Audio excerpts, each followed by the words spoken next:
For a practical learning assignment, we ask you, in addition to reviewing your own personal motivations, we ask you to do two things.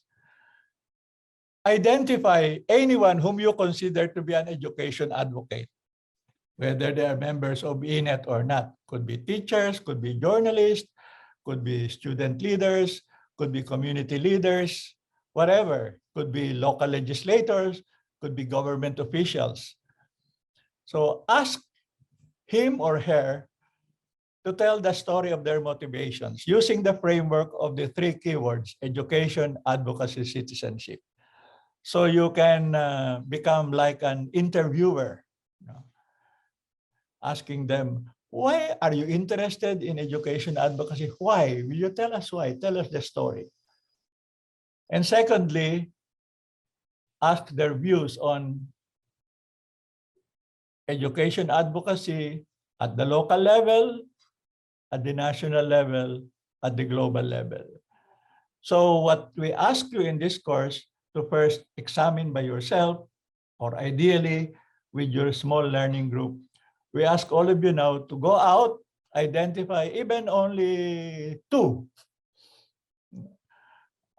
whom you consider as education advocates and learn from them by posing to them the same questions we pose to you as learners of this course.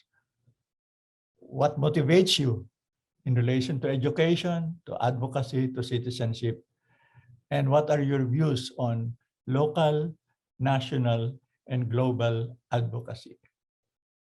To wind up, I said earlier, we are driven by many motives, not only one.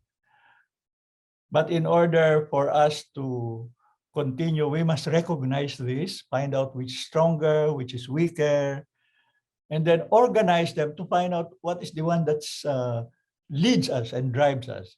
And then from time to time, we must revisit and reorganize by ourselves, with our smaller group, but also with others whom we consider good education advocates from whom we can learn. That is the end of Module 1 with two learning activities.